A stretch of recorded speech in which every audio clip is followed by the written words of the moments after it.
महादेव्या कुक्षिरत्नं शब्दजितवरात्मजं राजचन्द्रम् अहं वन्दे तत्त्वलोचनदायकं। नमो दुर्वाररागादे वैरिवारनिवारिणे अर्हते योगिनाथाय महावीराय तायिने। समस्तवस्तुमानाय तमोघ्ने मितविद्विषे श्रीमते वर्धमानाय नमो नमितविद्विषे।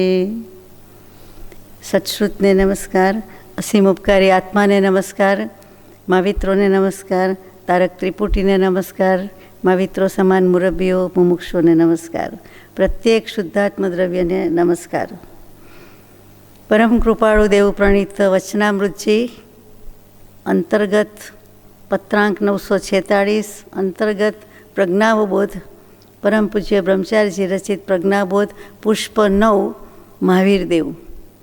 આપણે ક્રમમાં અને વગર ક્રમમાં અનેક પુષ્પની વિચારણા યથાશક્તિ કરી છે. આજે મહાવીર સ્વામીનું જે 3 ભાગમાં છે તે પુષ્પ નંબર 9 ત્યાંથી શરૂઆત કરવાનો પ્રયત્ન કરીએ. પહેલી જ કડી છે હરિગીતમાં છે. હરિગીત કહેતા જ હરિ કહેતા શુદ્ધાત્મા, શુદ્ધાત્માનું ગીત. જ્યાં શુદ્ધાત્માના જ ગુણલા ગવાય છે. આવો પરિપૂર્ણ સંપૂર્ણ શુદ્ધાત્મા દેવાધિદેવ ચરમ તીર્થંકર શ્રી મહાવીર દેવ, શ્રી સતદેવ જે કયો તે અને શ્રી સર્વજ્ઞદેવ એના ગુણલા છે. એટલે છંદ પણ સુંદર મૂક્યો છે હરિગીત, એટલે શુદ્ધાત્માનું ગીત ગાઈએ છીએ. તે આપણે સાથે ગાઈશું કે ચાલશે? પહેલી જ કડી છે જય. જય દેવ અગણિત ગુણ સ્વામી વીર મહાવીર સ્વામી જે સુરવર પૂજે જેને છતાં પોતે સદા નિષ્કામી છે. વળી મળી મહાવીરથી શકે સુખ મોક્ષનું માટે નમું અતિવીર મહાવીર સન્મતિ પ્રભુ ગુણમાં ભાવે રમું, પ્રભુ ગુણમાં ભાવે રમું. ઘણા પુષ્પની શરૂઆત જય પ્રજ્ઞાપૂર્ણ, જયવંત સંગ કૃપાળુ દેવનો, જય દેવ જિનેન્દ્ર મહાન. એમાં એક વધુ કે જય દેવ અગણિત. જય જયકાર છે, હતો, રહેશે. તીર્થંકર દેવનો શુદ્ધાત્માનો અનાદિકાળથી આત્મા છે અને શાશ્વત કાળ સુધી મોક્ષમાં પધરામણી કરે છે અને રહેવાના છે. એટલા માટે જય જયકાર જ છે.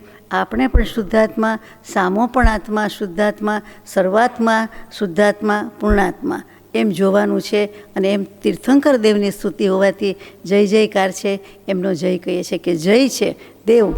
આ સતદેવનો હું જય બોલાવું છું. અગણિત ગુણ સ્વામી શા માટે કહું છું? તો કે એ અગણિત ગુણ છે જે આત્માના, એ ગણ્યા ગણાય નહીં તેટલા છે. એના સ્વામી છે, શુદ્ધ ચૈતન્ય સ્વામી થયા છે, સંપૂર્ણ શુદ્ધ ચૈતન્ય સ્વામી થયા છે. માટે એમના ગુણ લગાવું છું. વીર મહાવીર સ્વામી છે. પછી વીર કયું? તો વીર કોને કહીએ?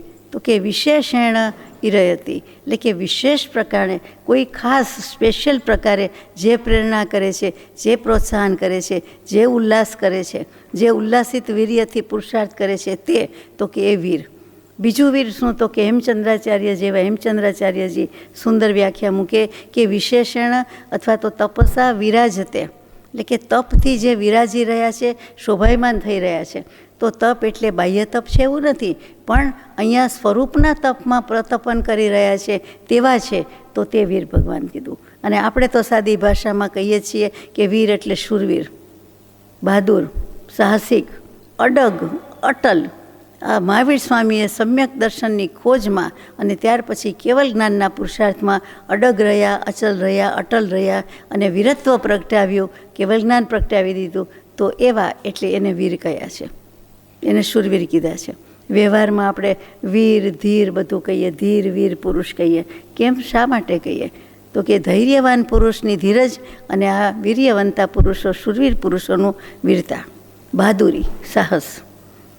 પછી મહાવીર સ્વામી છે.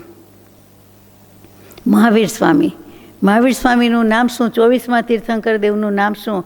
તો આપણે મહાવીર એમ જ બોલવાના. મોટે ભાગે લખવાના બોલવાના એમ જ, પણ હકીકતમાં એમનું નામ નથી, એ વિશેષણ છે. એ નામ નથી, સર્વનામ છે. હકીકતમાં 5 નામ મહાવીર સ્વામીના એ સર્વનામ છે. એ નામ કેવું તો વ્યવહારથી છે. તો અહીંયા મહાવીર કીધું કે જે કોઈ મહાવીરત્વ પ્રગટાવે એને મહાવીર કહેવાય, એ સર્વનામ થયું. અને મહાવીર સ્વામી તો કે એનું નામ તો જુદું છે, બીજું છે, મહાવીર નથી. આપણે એ રીતે ઓળખીએ છીએ, સંબોધીએ છીએ, ગુણલા ગાઈએ છીએ, પણ નામ બીજું છે, એટલું યાદ રાખીએ. તો મહાવીર શું? તો કે મહાવીર નામ કોણે આપ્યું છે? આપ તો જાણો છો. અતિમુક્તક નામના સ્મશાનમાં, જે સ્મશાન એમપીમાં ઉજ્જૈની નગરીમાં આવેલું છે, તે અતિમુક્તક નામના સ્મશાનમાં સ્થાણુ નામના રુદ્ર અથવા તો સ્થાણુ રુદ્ર નામની વ્યક્તિ જે પરીક્ષા કરવા આવી હતી, ઉપસર્ગ કરવા આવી હતી, એ સ્થાણુ રુદ્રના ઉપસર્ગ ઘણા બધા મહાવીર પ્રભુએ સમભાવે સહન કર્યા.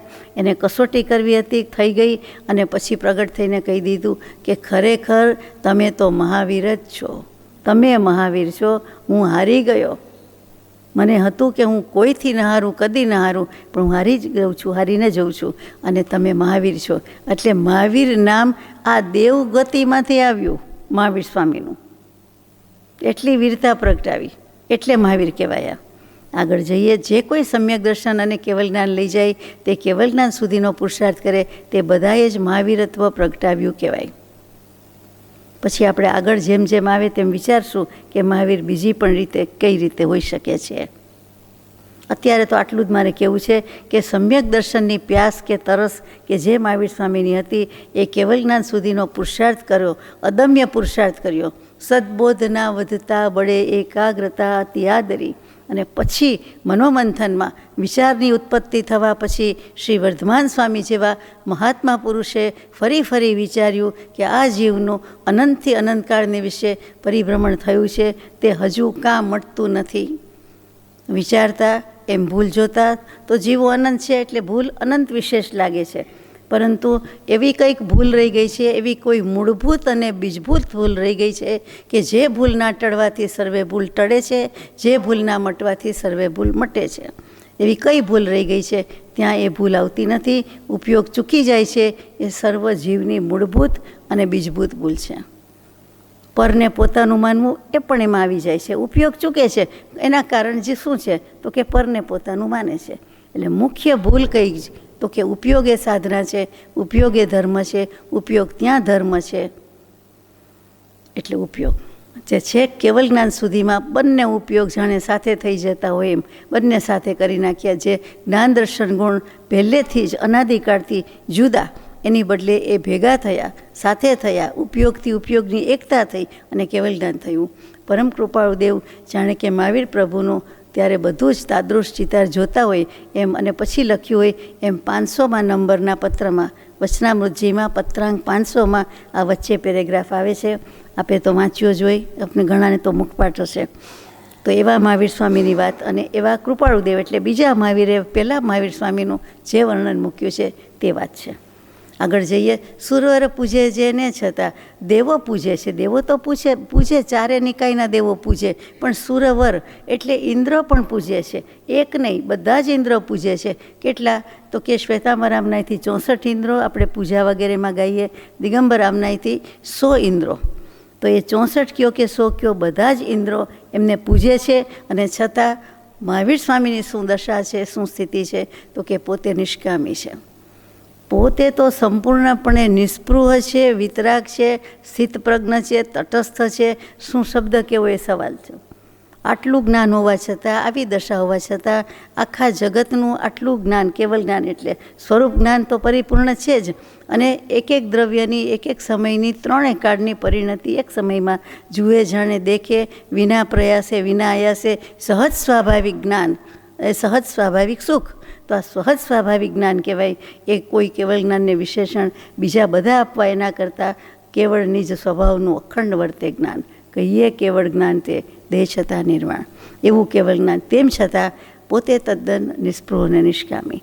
અને સતદેવ જો નિસ્પૃહ અને નિષ્કામી હોય તો સતગુરુ તત્વ એટલે સદગુરુ એ પણ નિસ્પૃહ અને નિષ્કામી જ હોવા ઘટે, નહીં તો સદગુરુ નથી. કોઈ પણ જાતની અંશે પણ ઈચ્છા, સ્પૃહા, જંકના, અપેક્ષા કાંઈક પણ હોય તો ત્યાં સદ્ગુરુ પદમાં એટલી ઉણાશ છે, ઓછું છે. એટલી નિસ્પૃહતા સદ્ગુરુ કે સત્પુરુષના પક્ષે હોવી જોઈએ. તો પોતે સદા નિષ્કામી છે. વળી મળી મહાવીરથી શકે સુખ મોક્ષનું માટે નમવું. અને મને તો મોક્ષ જોઈએ છે, અને આપણને બધાને મોક્ષ જોઈએ છે, મુક્ત ભાવ જોઈએ છે, તો મહાવીર સ્વામીથી મળે. આવા નિસ્પૃહી છે, આવા વીર છે, આવા મહાવીર છે, અને એમના શાસનમાં જીવીએ છીએ એટલે આસન્ન ભવ્ય આપણાથી નજીકમાં નજીક તેઓ શ્રી હોવાથી આપણે તેમને ભજીએ છીએ. મહાવીર સ્વામી કહેતા અનંતા તીર્થંકર દેવ આમાં આવી ગયા.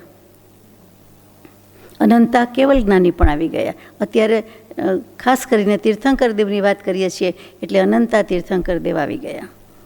તો એને ભજવાથી મને મોક્ષ મળે એટલે માટે હું નમું છું. પછી અતિવીર મહાવીર સન્મતિ. અતિવીર શું કામ કયા? તો કે લૌકિક વીરત્વની ઇતિ થઈ ગઈ. લૌકિક વીરતા જે કહેવાય એની ઇતિ થઈ ગઈ. અથથી ઇતિ કહીએ એટલે પહેલેથી છેલ્લે સુધી ઇતિ થઈ ગઈ, અંત થઈ ગયો. અને અલૌકિક વીરતાનો આરંભ કર્યો, એનું નામ અતિવીર. જ્યાં બધી અતિ સૂઈ જાય છે, આપણે કહીએ ને આ બધી અતિ આની પાસે પાણી ભરે, આ બધી અતિ આની પાસે સૂઈ ગઈ, તેનું નામ અતિશય. એટલે કે ઘણું વિશિષ્ટ વાત, અતિશય વિશિષ્ટ વાત, એને અતિશય કહીએ છીએ. તીર્થંકર દેવના જ હોય છે. એવી રીતે આપણે તો કોઈને કહીએ કે આપનો પત્ર મળ્યો, વાંચી અત્યાનંદ થયો. અતિ આનંદ શું, જરાય આનંદ ન થયો હોય, પણ બોલવા લખવાની ટેવ. અથવા તો આપને મળીને બહુ આનંદ થયો. હવે પત્ર ગયા તો મળવાનું થયું, ફોન પર કે રૂબરૂ કે ફેસબુક કે આમ કે તેમ કે વિડીયો કોલ કે જે રીતે, એમાં ક્યાં આનંદ થયો. શું આનંદ થાય? આમ તો જોઈને વિકલ્પ કરે આડાવડા, પણ એક કહેવાની રીત છે. તો અહીંયા અતિવીર છે તો કે લૌકિક વીરતાનો અંત આવી ગયો છે. અતિ બધી સૂઈ ગઈ છે ને થયું છે શું? તો કે અતિશય જે કંઈ વીરતા પ્રગટાવવાની છે એનો એમણે આરંભ કરી દીધો છે. એટલે કે હજી કેવલ જ્ઞાન કે મહાવીર નથી કીધા, અતિવીર કીધા છે. આગળ જઈએ. પછી મહાવીર કયા? મહાવીર એટલે શું?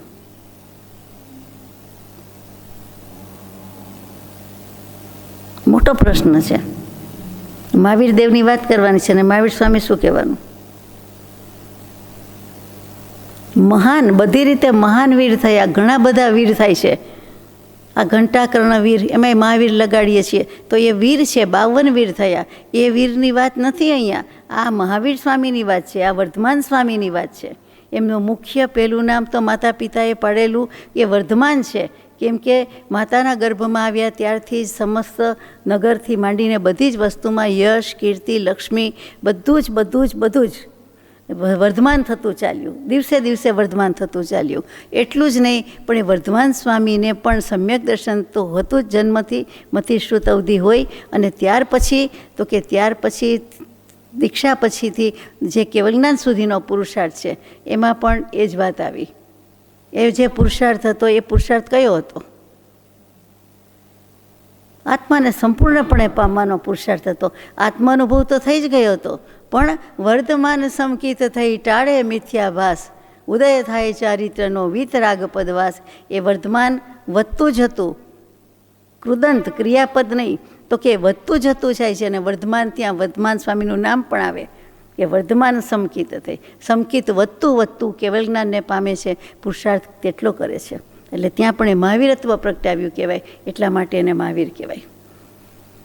સમ્યક દૃષ્ટિ તો ઘણા થાય, વીર ઘણા થાય, પણ વીર નથી, ધીર નહીં, આ તો મહાવીર થયા. અને પછીની કડીમાં આવે કે 23 તીર્થંકર દેવના કર્મ એટલા મહાવીર સ્વામીને એકલાને કર્મ. પોતાના તો હતા જ, અને 23 તીર્થંકરના થાય એટલા ભેગા સરવાળો કરવાનો. 23 રકમનો સરવાળો આપણે નથી કરી શકતા, આ તો એટલા બધા કર્મનો સરવાળો. એટલું મહાવીર સ્વામીને હતું. અને આયુષ્ય તો કે આજકાલ આપણને છે એટલું, 71 વર્ષ 6 માસ ને 15-17 દિવસ જે હોય તે. 71 વર્ષનું આયુષ્ય, અને એમાં આટલો ભગીરથ પુરુષાર્થ કરીને જતા રહ્યા તે મહાવીર સ્વામી. એટલે અને વર્ધમાન સ્વામી તો માતા પિતાનું નામ છે. એટલે મહાવીર સ્વામીનું નામ શું, 24મા તીર્થંકરનું નામ શું, તો વર્ધમાન સ્વામી આપણે કહીએ તો સાચું કહેવાય. સન્મતિ. હવે સન્મતિ આવ્યું કે સન્મતિ નામ કોણે આપ્યું? સન્મતિનાથ કહેવાય છે તે. તો સન્મતિ શું? સત વત્તા મતિ. તો કે સંજય અને વિજય નામના બે ચારણ મુનિ, એટલે કે આકાશગામીની વિદ્યા સિદ્ધ થઈ હોય તે, એટલે કે આકાશમાં પણ ચાલતા ચાલતા આપણે જેમ ભૂમિ પર ચાલીએ, પાણીમાં ચાલીએ, તેમ આકાશમાં નિરાંતે સિફતથી ચાલ્યા જતા હોય. એ ચારણ મુનિ બંનેને, સંજય અને વિજય બંને મુનિવરોને કંઈક શંકા થઈ, બંનેને ચર્ચા થઈ, મતિજ્ઞાન શ્રુતજ્ઞાનની પણ થઈ, અને એનું તો સમાધાન સમહાવ એકબીજાને થઈ ગયું. પછી અગુરુ લઘુ ગુણની શંકા થઈ કે અગુરુ લઘુ ગુણથી ષટગુણ હાનિવૃદ્ધિ થયા કરે છે, તો આમાં શું સમજવું, કેવી રીતે હોય, આનું ગણિત કે આનું કંઈ વધારે ખબર પડતી નથી. આમ છે ખરું, પણ આપણે આ નહીં જેવી પણ શંકારીએ છે, તો શું કરીએ? એમ બંને શિખરજીની યાત્રાએ ગયા, ત્યાંથી પાછા ફરતા આવો કંઈક વિચાર કરે છે. ત્યાં તરત જ આ વિદ્યા તો એવી છે એટલે તરત જ આવી ગયું. મહાવીર સ્વામી જ્યાં જન્મી ગયા હતા, એટલે કે રાજગૃહી મહેલને, ત્રિશલા રાણીને બધું જ, તો ત્રિશલા રાણી, ત્રિશલા માતા અને મહાવીર સ્વામી એ સાથે છે, મા દીકરો બંને, અને બાલ્યાવસ્થા છે.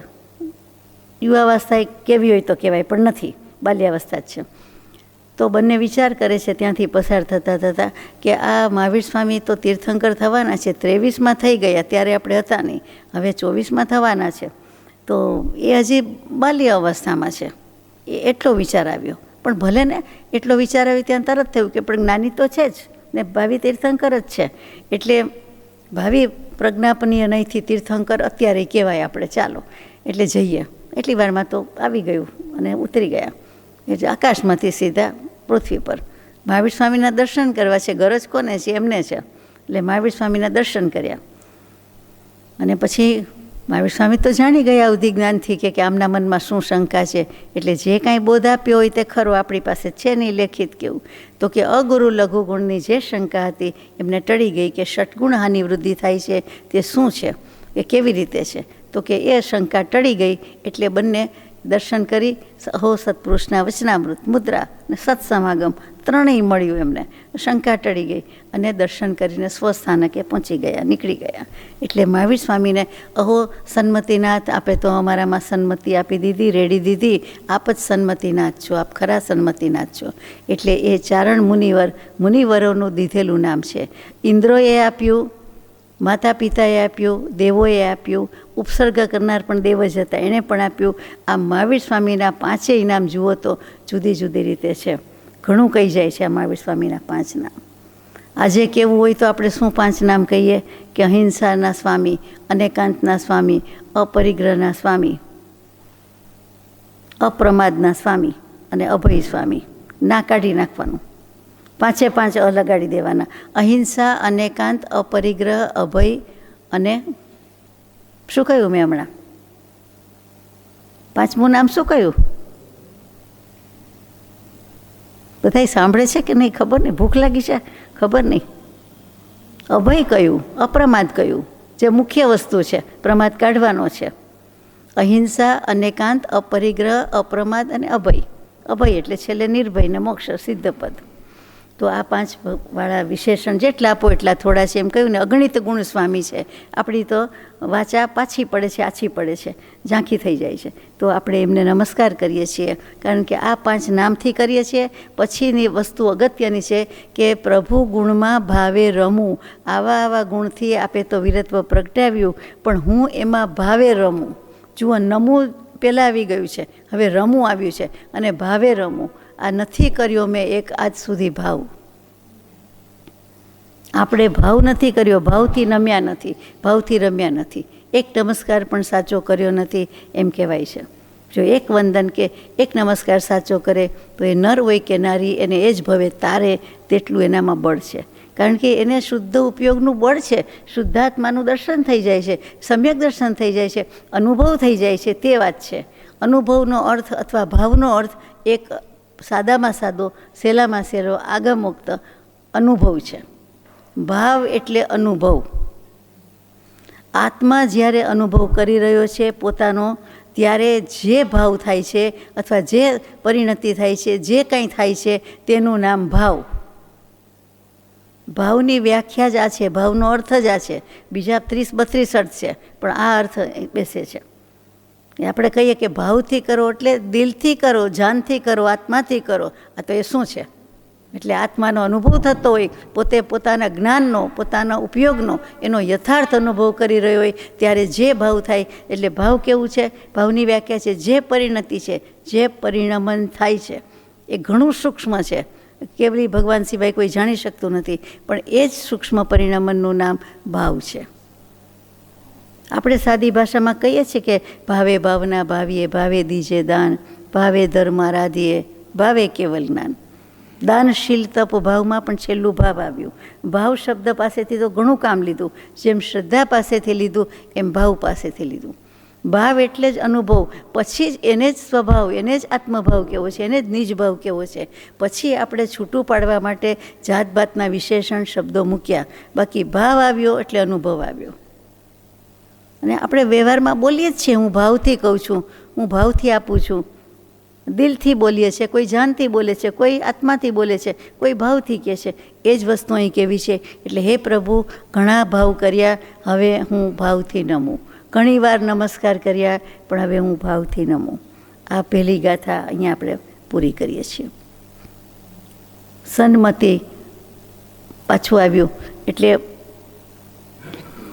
ગતિમાંથી મતિ થાય. મહાવીર સ્વામી વર્ધમાન તરીકે જન્મ્યા, પછી ધીમે ધીમે ગતિ કરતા હોય, પ્રગતિ કરતા હોય, પુરુષાર્થ કરતા હોય, એટલે સત પ્રત્યે પહોંચી ગયા હોય. સન્મતિ કે બીજાને પણ સન્મતિનું દાન આપી શકે. સત્પુરુષ થઈ, પોતે તો છે જ, બીજાને પણ આપી શકે. બીજાને એટલે કેટલા જીવોને દેશના દીધી એવું દાન આપી શકે, એ સન્મતિ છે. બીજી ગાથા લઈએ. બળવાન બીજો પાપ હણનારો મહાવીરથી નથી, જુગ જુગ જૂની લાંબી કથા સંક્ષેપથી કઈ આમથી. સંસાર ત્રાસ ભરેલ તેથી છૂટવા જન ઈચ્છશે, વળી મોક્ષ માર્ગ પમાય સાથી એમ પોતે પૂછશે. બીજો મહાવીરથી કોઈ બળવાન નથી. મહાવીર એટલે મહાવીર, ફૂલ સ્ટોપ.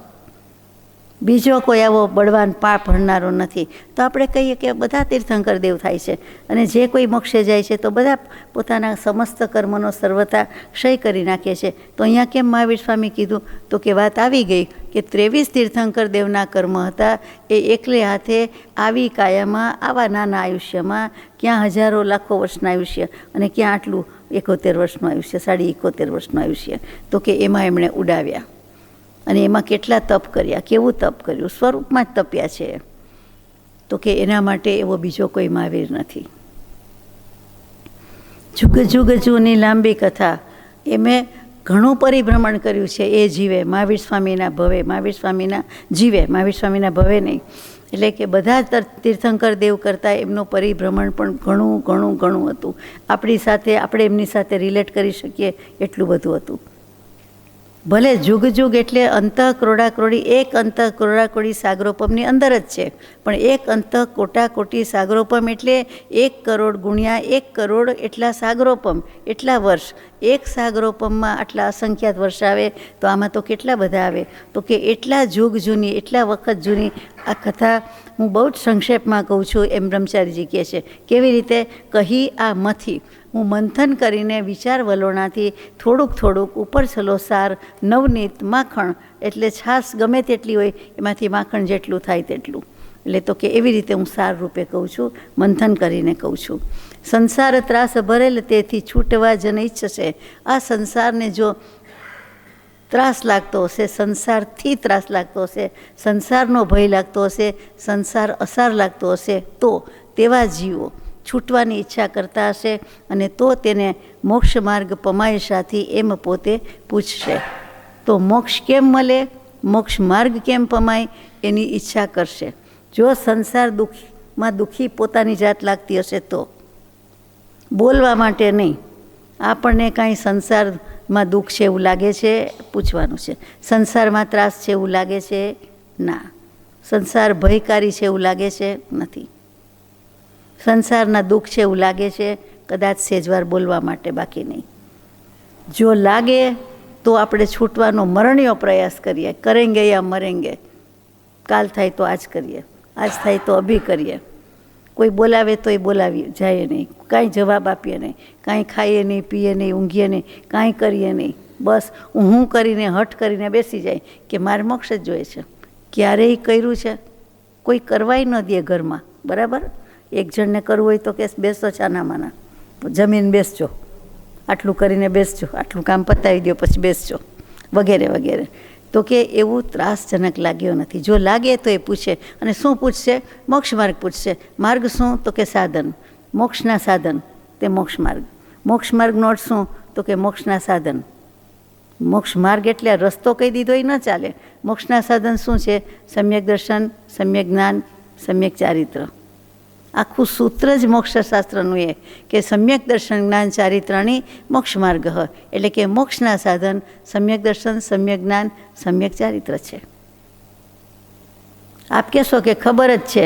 ખબર તો છે જ. કેટલાય ભવમાં આવી બધી વાત કરી હશે, સાંભળી હશે, બીજાને શીખવાડી હશે, આપણે સમજી ગયા હોય તેમ, પણ કરવાનું બાકી રહી જાય છે. માટે ભાવથી નમવું. આગળ જઈએ. જે ક્ષેત્રમાં મુનિગણ અનંત વિદેહ મુક્ત થયા હતા, ભાવિ વિશે પણ મુક્ત થશે, હાલ પણ મોક્ષે જતા. આ જે લખીને જિજ્ઞાસા એ કયા એરિયામાં એવું હશે? બોમ્બેથી મોક્ષ થતો હશે?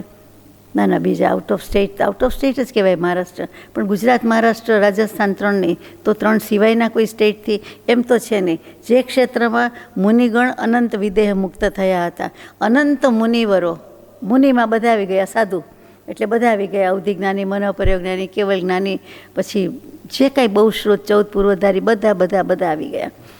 અને અર્યંત તો આવી જ જાય. તો કે એ બધા જ વિદેહ મુક્ત થયા હતા, એટલે કે દેહથી મુક્ત થયા હતા, એટલે કે સિદ્ધ થયા હતા. અને ભાવિ વિશે પણ થવાના જ છે. અને અત્યારે વર્તમાનમાં, આ કાળમાં, અત્યારે આજની તારીખમાં કહો તો આજની તારીખમાં તો પણ મોક્ષે જવાનું ચાલુ છે, નિરંતર ચાલુ છે. ત્યાંથી એનું નામ મહાવિદેહ ક્ષેત્ર. એકલું વિદેહ ક્ષેત્ર પણ બોલાય અને મહાવિદેહ ક્ષેત્ર પણ બોલાય છે. તેવા વિદેહ વિશે મનોહર મધુક મન વિલસી રહ્યું, યાત્રા જતા સાગર મુનિને કર્મયોગે શું થયું?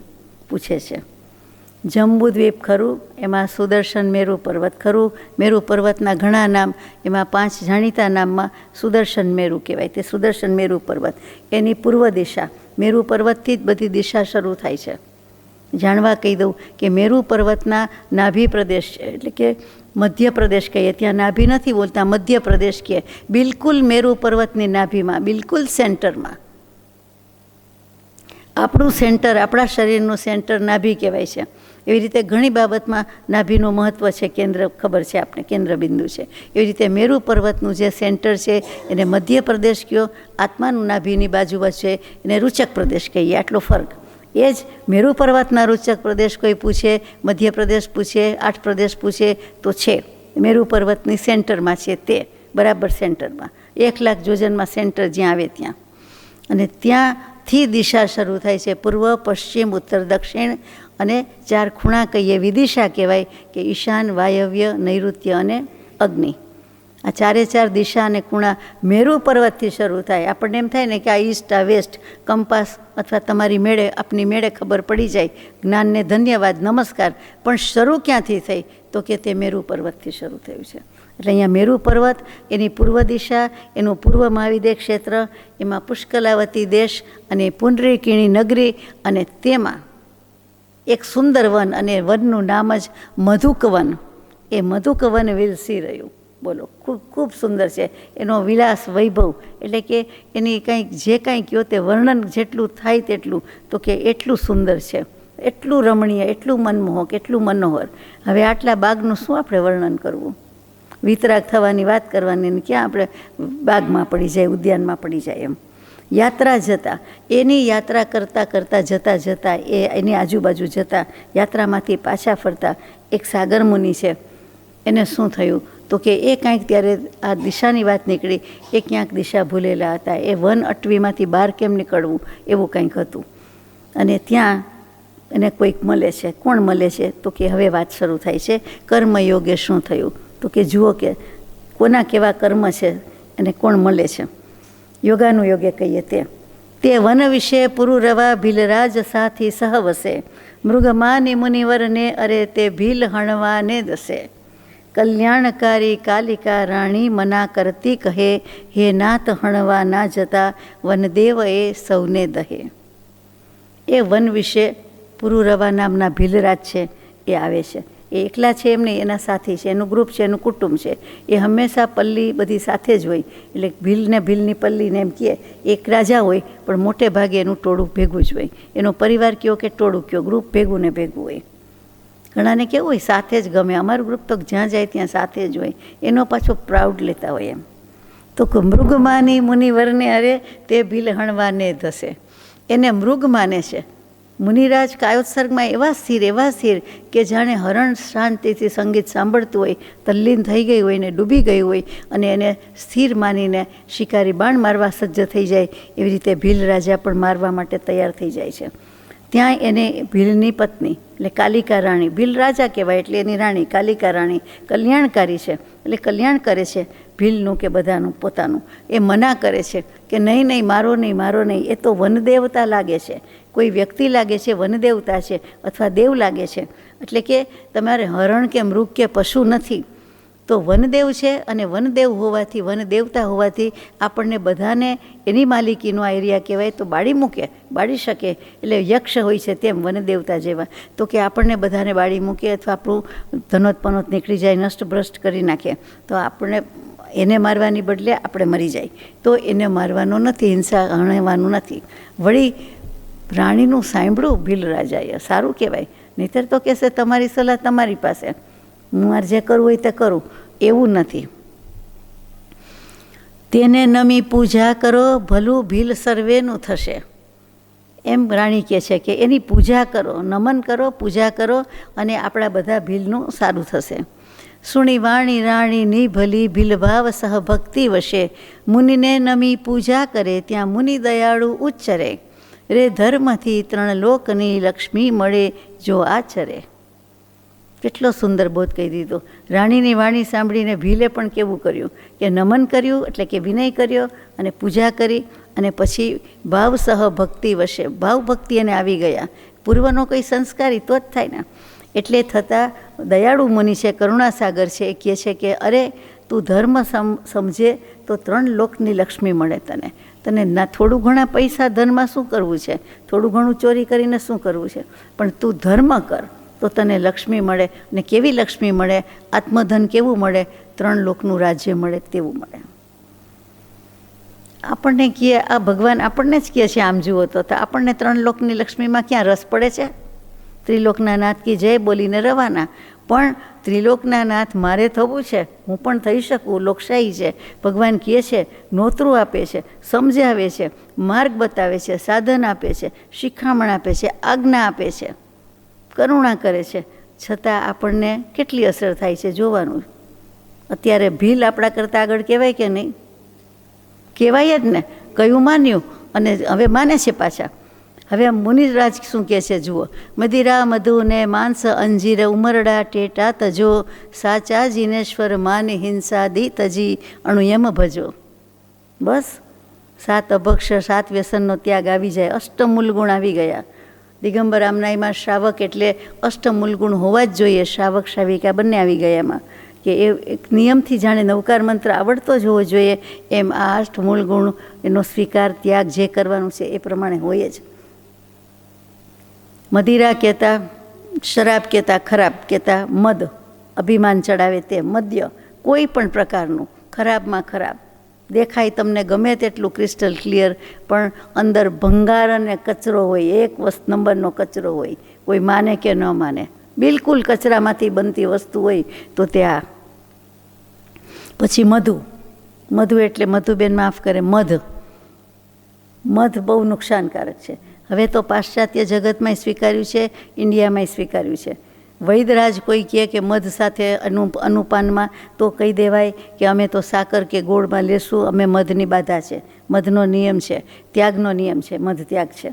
અને જાવ જીવનો છે, અથવા તો સાજે માંદે છૂટ નથી રાખી છે એમ નહીં કહેવાનું, નહીં રાખવાની. હવે શું કરવાનું? એટલું પાપ કીધું છે. મધના 1 ટીપું એટલે 7 ગામ બાળે, અને જે પાપ થાય 7 ગામ એટલે શું પાપ ન થાય, કેટલા જીવની હિંસા થાય. એક જરાક કચરો બાળે તો કેટલા જીવની હિંસા થઈ જાય. તો 7 ગામ આખા બાળી દે ત્યારે 1 મધના ટીપામાં એટલો દોષ છે. બાળકોને જન્મતા વેત કે ક્યારેક ગળથુથીમાં મધનું ટીપું કે જરાક નાખે, કોઈ પેલી 5 વસ્તુનું શું કહે, પંજરીને બધું બનાવે તો એમાં મધનું ટીપું રાખે, એ નાખવા વાપરવા યોગ્ય નથી. ઝીણાગમ પ્રમાણે એમાં અનહદ પાપ કીધું છે અને આપણને કૃપાળુદેવે આજ્ઞા ભક્તિથી બચાવ્યા છે. કૃપાળુદેવે પ્રભુશ્રીજીને કહ્યું કે કોઈ આવે તો સત્સાધન બતાવવું. પ્રભુશ્રીજી, બ્રહ્મચારીજી અને આપણા સુધી રૂબરૂ પેકેટ આપતા હોય, પડીકું આપતા હોય, એમાં આપણે આજ્ઞા ભક્તિ ગ્રહણ કરીએ છીએ. એટલે કે ભગવાન પાસેથી જ આપણે નિયમ લેતા હોય, આવા મુનિરાજ પાસેથી જ લેતા હોય એવો આપણને ભાવ થાય અને આટલા પાપથી બચી જઈએ. એટલે મધ પણ વપરાય નહીં. પછી માંસ, તો કે મારા સમાન, એટલે મારા સમાન બધા જીવ છે, મારા જેવા છે.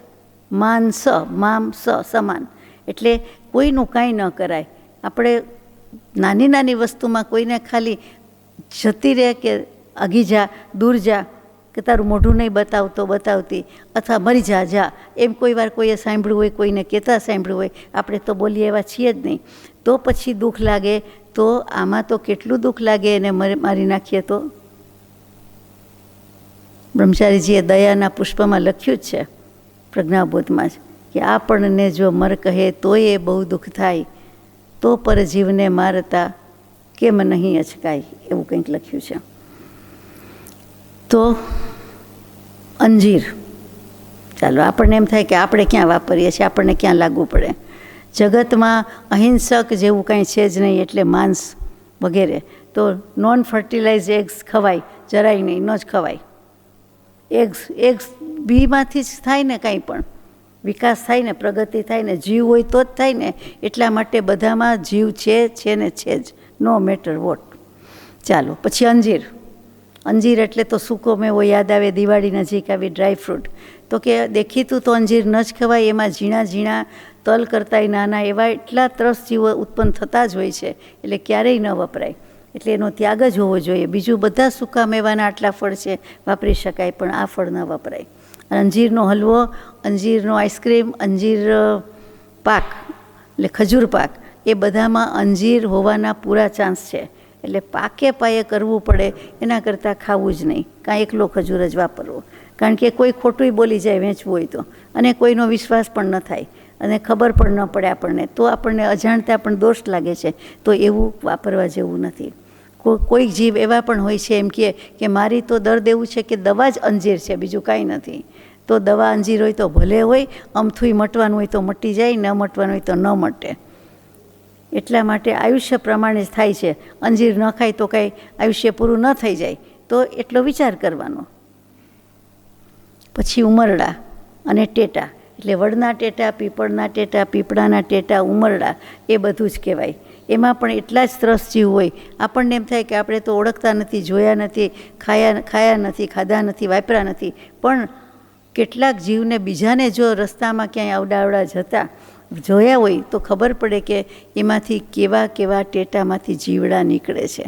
કેટલી ઝીણી જીવાત કયો કે જંતુ કયો, કોઈ વાપરે, કોઈ ખાય. એક જંતુ પડી જાય તો ન ખાઈને આવું કોઈ ખાતું હશે? એનો જ ઢગલો છે, એટલે વાપરવા યોગ્ય નથી. ચાલો, આવું ભીલ રાજા માની લે છે. જુઓ તો ખરા, સાચા જીનેશ્વર માની હિંસાદી તજી અણુયમ ભજો. આ જીનેશ્વર ભગવાન જ કહે છે, મહાવીર સ્વામી જ તમને કહેવાય એવા છે. હકીકતે મહાવીર સ્વામીનો જીવ કહેવાય ને, આ શરૂઆત છે, પેલો ભીલની સાથેની વાત છે.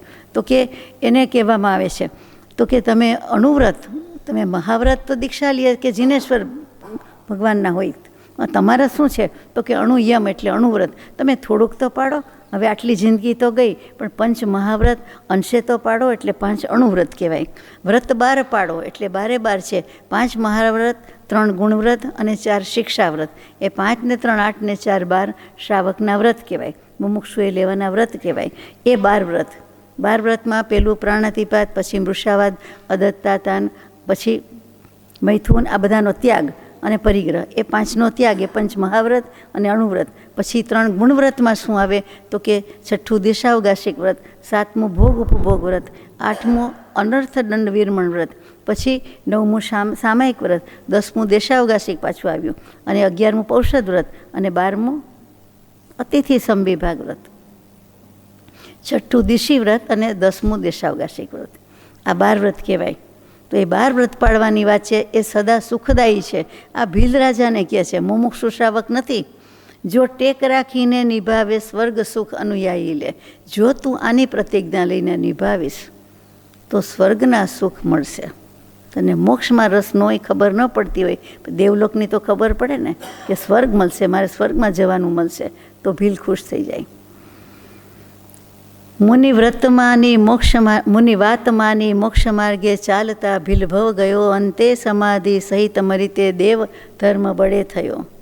વળી અવધિ બળથી જાણી સુરતે જ્ઞાનીની ભક્તિ કરે. ભવદેવનો પૂરો કરીને ભરત સુત થઈ અવતરે. મુનિની વાત માની લીધી, બોલો, ગ્રહણ કરી લીધી, અને મોક્ષ માર્ગે ચાલતા એટલે સમ્યક દર્શન જ્ઞાન ચારિત્રના માર્ગે ચાલતા. સમ્યક દર્શન પહેલાંની ભૂમિકા. ભીલ ભવ ગયો, એનો ભીલ ભવ એ રીતે એણે પસાર કર્યો. જિંદગીભર આ મરણાંત આ જીવન જે કયો તે એણે પાડ્યું, મરતી વખતે પણ છોડ્યું નથી. અંતે સમાધિ સહિત મરી તે દેવ ધર્મ બળે થયો. આપણા ધન્યવાદથી શું સરે, પણ કેવું પડે ધન્યવાદ છે, નમસ્કાર છે આ જીવને કે ભીલે આવી રીતે છેક સુધી પાડ્યું અને સમાધિ મરણ કરી જાય. ભીલનો જીવ આટલા પાપ કર્યા હોય એ કરી જાય. આપણો શું ગુનો છે? આપણે કાંઈ એવા પાપ તો કર્યા નથી. તો કે આપણો ગુનો યથાતથ્ય વ્રત પાલનમાં નથી, પુરુષાર્થ તે. વળી અવધિ બળથી જાણીને, તો દેવ થયા પછી પણ અવધિ જ્ઞાન હોય જ. દેવ અને નારકને હંમેશા બાય બર્થ રાઇટ જેને કહે ને, અવધિ જ્ઞાન જન્મથી જ હોય. એટલે એમને અવધિ જ્ઞાનમાં જાણ્યું કે આ મુનિથી મને આ બોધ લાગેલો છે. એટલા માટે એ જ્ઞાનીની પણ ભક્તિ વયાવત આવીને કરી જાય છે, જે કંઈ કરવાનું હોય તે, વંદન નમસ્કાર વયાવત જે કરતા હોય તે. ભવદેવનો પૂરો કરીને હવે એમાં પણ પુણ્ય બંધ એણે આટલું બાંધ્યું. દેવગતિમાં મોક્ષશોકમાં પડવા કરતાં આ બધું કર્યું, જ્ઞાનીની ભક્તિ કરી, વિનય કર્યો, એટલે સીધા પુણ્ય એટલા બધા થઈ ગયા કે આ કાળના ઋષભદેવ પહેલાં તીર્થંકર, એમના દીકરા સુપુત્ર ભરત ચક્રવર્તી પહેલાં ચક્રવર્તી, અને એનો સુત એના પુત્ર મરીચી તરીકે થઈને એ જન્મે છે. મરીચી નામ તો હવે આવશે, પણ ભરતના પુત્ર થયા. ભરતજીના તો 100 પુત્ર હતા, પણ એમાં મરીચી નામના પુત્ર થયા. આપણા મહાવીર સ્વામી થવાના હશે એટલે 99 પુત્ર તો ભરતજીના તે જ ભવે મોક્ષે જતા રહ્યા. પણ આ પુત્ર બાકી હશે આપણા ભગ માટે મહાવીર સ્વામી થવાનું, એટલે પરિભ્રમણ કરે છે આપણા માટે. કેટલું સહન કર્યું મહાવીર સ્વામી. મહાવીર સ્વામીના ભવની વાત ચાલે છે. એટલે હવે વાત શરૂ થાય છે. મરીચી થયા, આગળ જવું ને. દાદા ઋષભ સાધુ થયા ત્યારે મરીચી મુનિ બને. તજી ચક્રવર્તી તાતને દાદા સહિત વસતા વને. દાદા ઊભા ધ્યાને વને, સ્થિર માસ શટમે રૂસમ. અકળાએ ભૂખે મરીચી આદિ રાખી તેની નાતમાં. હવે ઋષભદેવ ભગવાન તો જાણો છો કે સંસ્કૃતિનું સર્જન કર્યું ને બધાને બધું શીખવાડ્યું ને 83 લાખ વર્ષ પૂર્વ આપણા જેવા ભવ્ય જીવોના હિતાર્થે સંસારમાં રહ્યા, ગૃહસ્થપણામાં રહ્યા, બધાને બધું કરવા શીખડાવા રહ્યા. બોલો, સંસ્કૃતિ આખી કરી. અને પછી 84 લાખ પૂર્વના આયુષ્યમાંથી છેલ્લું 1 લાખ પૂર્વ, માત્ર 1 લાખ પૂર્વ આયુષ્ય, એટલું એમણે સંયમ અવસ્થામાં દીક્ષા લેવામાં ગાળ્યું. હવે આટલા બધા આયુષ્યમાં આટલું કાંઈ ન કહેવાય. આખી જિંદગીમાં આપણે 5, 50, 95 વર્ષમાં એમ કહીએ કે એક વખત હું અહીંયા દર્શન કરવા ગઈ છું, એક વખત પાલીતાણા ગયા હતા, એક વખત બાંધણી ગયા હતા, એક વખત અગાસ ગયા હતા. એ જેમ કહેવાય કે એક વખત ગયા છીએ બસ આખી જિંદગીમાં. એમાં તે સ્થળે તો કદાચ 5 જ મિનિટ દર્શન કર્યા છે. અને દર્શનમાંય 5 મિનિટમાંય કેટલી સ્થિરતા એ તો ભગવાન જાણે ને આપણે જાણીએ. બહુ થાકી ગયા હોય તો શું સ્થિરતા હોય, એમ થાય બેસી જાય કે એવું કંઈક થાય, થાકી જવાય ને ચડીને. પછી આપણને એટલા હોશ ન હોય જોઈએ એવા. જે ઘરે બેઠા ભાવ હોય એ હોશ તો ત્યાં જતાં પૂરા થઈ જાય. ટ્રાવેલનો થાક લાગે, પોતાના બોડીનો લાગે, બધો થાક લાગ્યો હોય. એટલે ખરેખર ભાવ કરવાની વેળા આપણે ચૂકી જતા હોઈએ. બધા ન ચૂકી જાય, પણ એક વાત છે, ટૂંકમાં આટલા લાંબા સમયમાં એટલા વર્ષો જ છે એવા ઋષભદેવ ભગવાન સાધુ થયા અને એની પાસે દીક્ષા પણ લીધી મરીચીએ, એટલે મુનિ બન્યા. એટલે જીવ તો ઊંચો થતો જ જાય છે, વિકાસ પ્રગતિ તો છે જ. એવા ભાવ થયા, મુનિની વયાવચ કરી. એ વખતે ભીલના ભવમાંથી સંસ્કાર થઈને દેવલોકમાં જઈને પછી ઋષભદેવ ભગવાનના અહીંયા પૌત્ર તરીકે જન્મ્યા. અને પાછા આવા સંસ્કાર છે, હું ચક્રવર્તીનો દીકરો ને ટેસ્ટથી રાજમહેલમાં જલસા કરું ના. એને વૈરાગ્ય આવ્યો, એને ત્યાગ આવ્યો. એ પૂર્વનો સંસ્કાર છે. તો ચક્રવર્તી તાતને દાદા સહિત વસતાવને તો ઘરે રાજમહેલમાં રહેવાની બદલે દાદાની સાથે વનમાં ગયા. વનવાસ, સંન્યાસ, દીક્ષા. જૈન મુનિ દીક્ષા જ લઈ લીધી છે. હવે દીક્ષા તો લઈ લીધી છે, પણ દાદા ઊભા ધ્યાનમાં. તો ઋષભદેવ ભગવાન તો કાંઈ કહે નહીં, શું હોરાવવું કે શું હોરવાનું કાંઈ શીખવાડ્યું નહોતું. બીજું બધું શીખડાવીને ગયા. ને પછી પોતે તો 6 મહિના ધ્યાનમાં ઊભા રહી ગયા એકદમ કાયોત્સર્ગમાં. તો અને મેરુ પર્વત જેટલી તો અડગ સ્થિરતા, એમ થાય કે ગયા જ, જાણે કે દેહ છૂટી ગયો, મોક્ષે ગયા. કાંઈ હલે ચલે નહીં, કાંઈ જ નહીં, તો વિકલ્પ નહીં, કાંઈ નહીં. તો પછી ધીરજ રહે. આ લોકોની તો 6 મહિના રહી, આપણી તો 6 મિનિટે રહે તો રહે. અકળાએ ભૂખે મરીચી આદિ રાખી તેની ના તમા, કે આ ઋષભદેવ ભગવાન અમારી કોઈ દરકાર કાળજી રાખતા નથી, અને આ 6 મહિના થઈ ગયા આમને આમ. આપણાથી તો ભૂખ્યું રહેવાય એવું નથી. આપણી જ વાત લખતા એવું લાગે. થોડા દિનો ખમી દુઃખ થાક્યો, ભેખથી ભૂખ ના ટળે. ઘર સાંભળ્યું પણ ચિત્તમાં ભય ભરતનો તે અટકળે. ખાવા ફળો પીવું સરોવર જળ અને વસવું વને, એવા વિચારે વર્તતા તે નિંદ્ય આચારી બને. થોડા દિવસમાં થાકી ગયા, આપણાથી ભૂખ્યું નહીં રહેવાય. આ ભેખ લેવાથી ભૂખ ટળી જતી નથી, કંઈ ચમત્કાર થતો નથી. અને મને ઘર પણ સાંભળ્યું. બધાને હોમસિક થઈ જાય ને. 25 વર્ષ અમેરિકા રહીએ કે 50 વર્ષ ઓસ્ટ્રેલિયા રહીએ કે લંડન રહીએ, પણ પછી ઘર સાંભળે. એટલે કે જન્મભૂમિ સાંભળે. સાંભળે એટલે જરાક વાર આવીને દર્શન કરી જવું કે બેસી જવું કે રહી જવું, પણ પાછું પેલું ઘર સાંભળે. ત્યાં રહે છે ને, છેલ્લું ત્યાં રહ્યા છે, એટલે એ યાદ આવે. જન્મભૂમિ, વતન બધું ઠીક છે, ભૂલી ગયા. સંભાળના યાદ આવે બસ. એટલે આવું છે, જોવા જેવી છે કે આવું થાય છે. પછી ઘરમાં ચિત્ત સાંભળ્યું એટલે એને મનમાં એમ થયું કે હવે હું જો ઘરે જાઉં તો મને ભરત રાજા શું કહે. ઘર તો સાંભળ્યું, પણ પિતા છે, કાંઈ વાંધો નહીં, હું સોરી કહી દઈશ, પગે લાગીશ, કબૂલ કરીશ કે ભાઈ માર નથી સહન થતું રહેવું. એવું કેમ નહીં વિચાર આવ્યો? તો કે એટલો બધો વિનય કે ન જવાય. અને બીજી રીતે એટલું બધું માન અભિમાન કે હું જાતો હોઈશ પાછો, હવે કોણ જાય પિતા પાસે ઘરે? બોલો, એ છે, બે વસ્તુ સાચી છે. નથી જતા એટલે ઘરે નથી જતા. ઘરે ગયા હોત તો આખી વાર્તા જ ન થાત ને. પછી ખાવા ફળો, હવે આ વનમાં રહેવાનું મળે છે, વસી જઉં છું, અને મને જમવાનું પ્રકૃતિ તો દયાળુ જ છે, એટલે હંમેશા નદી અને વૃક્ષ પરોપકાર માટે જ હોય. નદીનું પાણી પોતે ન પીતી હોય, બીજાના માટે હોય. વૃક્ષનું ફળ પોતે ન ખાય, આપણા માટે હોય. એટલે આ બંને મને મળી ગયા છે, ફળ ખાઈ લેશું, પાણી પી લેશું, અને પરિગ્રહ વોટર બેગ કે ગ્લાસ કાંઈ ન જોઈએ ને, બોટલ કે કાંઈ ન જોઈએ. ખોબા હોય ને, અંજલિબદ્ધ, 2 ખોબાથી 2 ખોડા 2 હાથ ભેગા કરીને ખોબો કહેવાય. ખોબાથી પાણી પી લે, પતી ગઈ વાત. તો કે એવી રીતે હું રહી જાઉં છું. અને એવું રહ્યા, એવા વિચારે વર્તતા તે નિંદ્ય આચારી બને. એમ વર્તન કરતાં કરતાં એના આચાર નિંદા થાય તેવા થઈ ગયા. સ્વચ્છંદ આવી ગયો. નિંદા. ઋષભદેવ પ્રભુ પાસે જઈને પાછું ખમાસમણો કે ક્ષમાપના કે માગી લીધું હોય તો એ ન કર્યું, ન એ કર્યું, ન પિતા પાસે ગયા. એટલે માન અનંતાનુબંધી માન, જે માન કેવું હોય તે માન તો કહેવાય જ ને. અને કરી બતાવવાનો વિચાર, અને સ્વચ્છંદ આવ્યો એટલે એના આચાર વિચારમાં બધું બગાડ થવા માંડ્યો. તે વેશ મૂકી વર્તવા વનદેવ ધમકાવી કહે, તેથી તપસ્વી વેશધારી વન વિશે ફરતો રહે. શાસ્ત્રો રચે વિપરીત મતના શિષ્યને શીખવે વળી, ગ્રહતો નહીં નિંદે કહે જે ધર્મ ઋષભ કેવડી.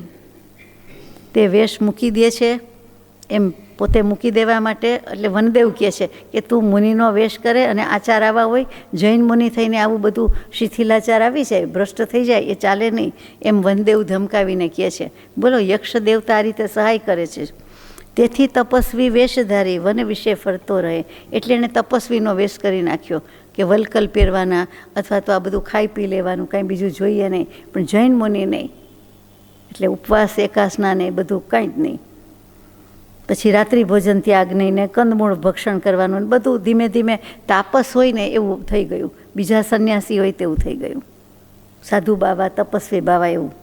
પછી એટલું જ અધૂરું નથી, હજી એટલું ઓછું નથી, પણ એ ઓછું લાગતું હોય એમ પોતે શાસ્ત્રો ભણાવવા માંડ્યા, શીખવા માંડ્યા, શીખડાવવા માંડ્યા, ભણાવવા માંડ્યા, રચવા માંડ્યા. તો હું જાણું છું, સમજું છું, કેટલું અભિમાન, કયું જ્ઞાન હતું. તો કે સાંખ્ય દર્શનની જેમ જુદા જુદા શાસ્ત્રો શીખે છે કરે છે, શીખવાડે છે. અને શિષ્ય કરવા માંડ્યા. શિષ્ય વૃત્તિ આવી એટલે પતી ગયું.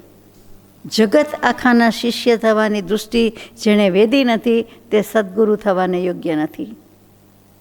કૃપાળુદેવનું વચન કે જગત આખામાં બધા જ જીવ મારાથી અધિક એવી દૃષ્ટિ થાય ત્યારે જ એ સદગુરુ પદને લાયક છે. એટલો એ નમ્ર હોય.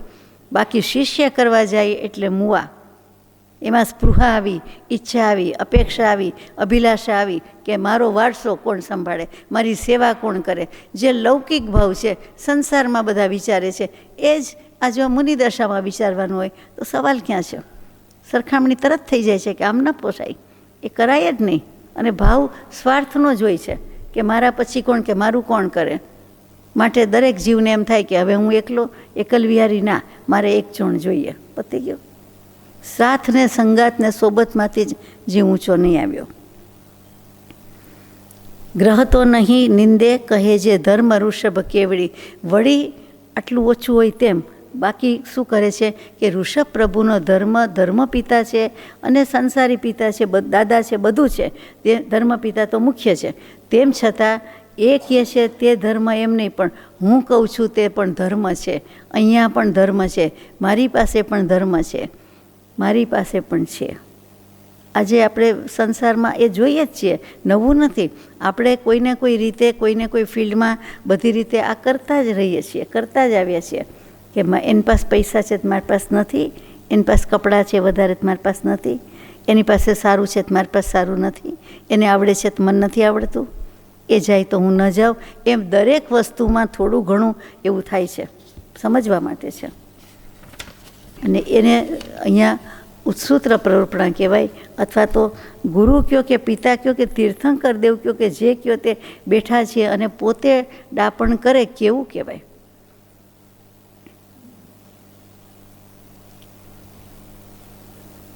છેલ્લી કડી લઈએ આજે.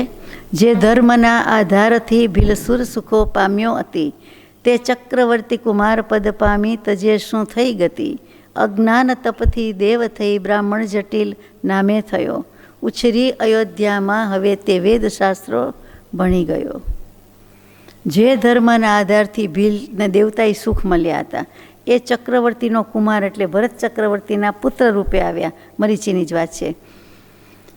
હવે શું થાય છે ગતિ એની? તો કે અજ્ઞાન તપથી દેવ થઈ, એટલે મરીચીના ભવની વાત અહીં પૂરી કરી કે એને તજ્યો, આ દેહ છોડ્યો ત્યારે શું ગતિ હતી, એની શું દશા થઈ? તો કે અજ્ઞાન તપ જ કર્યું હતું, એ દેવ થયો. એની ના નહીં, મરીચીની વાત છે. બ્રાહ્મણ જટિલ નામે થયો, એ બ્રાહ્મણનું નામ જ જટિલ, જેમ કપિલ મુનિ કહીએ એમ જટિલ મુનિ. ઉછરી અયોધ્યામાં, અયોધ્યામાં એ જન્મ્યા અને ઉછર્યા. હવે તે વેદશાસ્ત્રો ભણી ગયો. વેદાંતનો પારગામી થાય છે. કોણ? મરીચી. મરીચીનો જીવ હવે જટિલ બ્રાહ્મણ થયો. એ મરીચી દેવલોકમાં ગયો, 5મા દેવલોકમાં ગયો, 10 સાગરોપમનું આયુષ્ય ભોગવ્યું અને પછી જન્મ તો લેવો પડે. એટલે અજ્ઞાન તપથી દેવ થયો હતો, એમાંથી હવે જટિલ નામના બ્રાહ્મણ થાય છે. એટલે મનુષ્ય ભવ તો મળ્યો, હજી પુણ્ય તો તપે જ છે. અને અયોધ્યા નગરીમાં આવી ગયા. અયોધ્યા નગરીના કોઈ વાર શાસ્ત્રોમાં નામ વિનીતા પણ હોય છે અને સાકેત પણ હોય છે. એના પર્યાય શબ્દ છે. એટલે બધું એક જ. અયોધ્યા એ જ વિનીતા, એ જ સાકેતા અથવા સાકેત. પછીનું આપણે પછી લઈશું સજાત્મ સ્વરૂપ પરમ ગુરુ.